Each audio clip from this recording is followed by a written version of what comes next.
哦，sorry，excuse you。这样的是，对他们的休息室啊，驾驶员的休息室。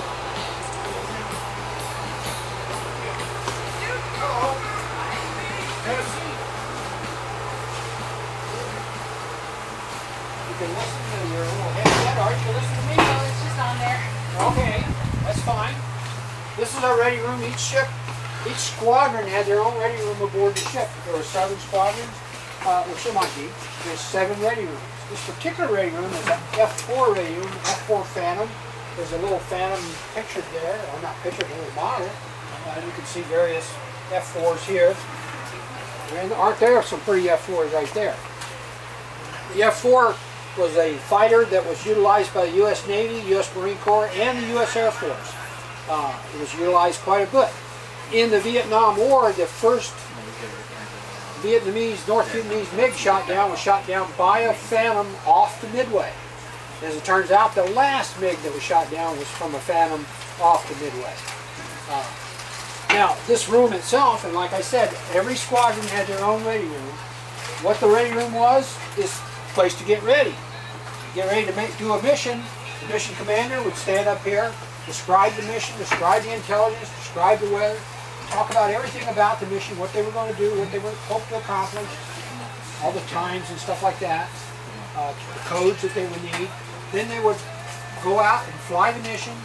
When they came back, their day wasn't over. Once they trapped aboard, they would come down here and debrief the mission on what happened on the mission, lessons learned and stuff like that.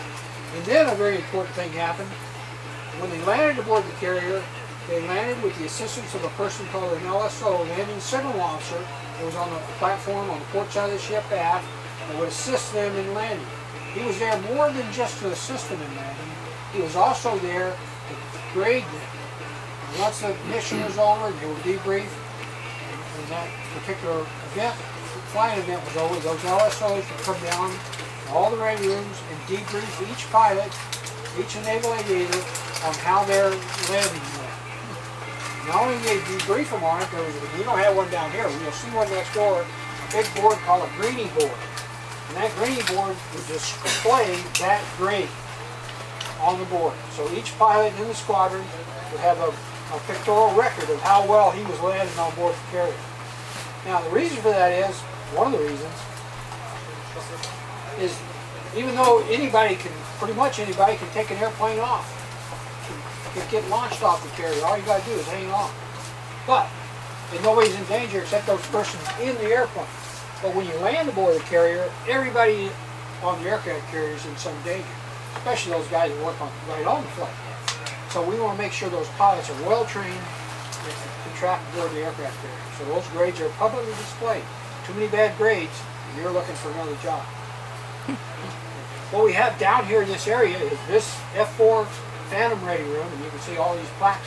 These plaques all represent each squadron in the Navy that flew the F4 Phantom.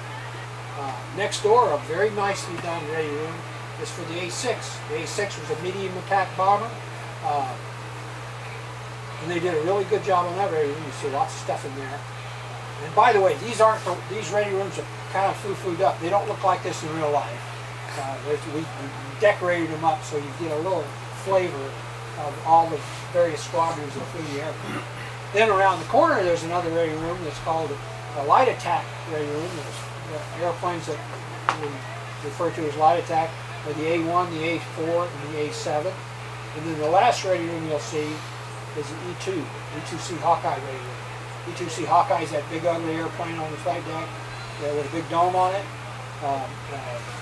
The most important plane on the flight deck, I think. Of course, I worked on it for 30 years. That's what I think. Okay, are any questions about this? Yes? This is a dumb question. How do those squadrons get their names? Oh, they make them up. They truly do. First off, they just evolve. And they're very, very old, like that one back there, this Top Hatter Squadron. That's been around forever. In the 1920s, that squadron was around. A lot of them, you can see they've been around a long time, the 40s. Who knows how they come up with their names. Sometimes they're not exactly politically correct. For instance, we have the Puka Dogs over here. It's the same thing in Army aviation. Most of our squadron names go back to Vietnam. So you kind of are assigned to a squadron. Right, and that, it already has that name. And so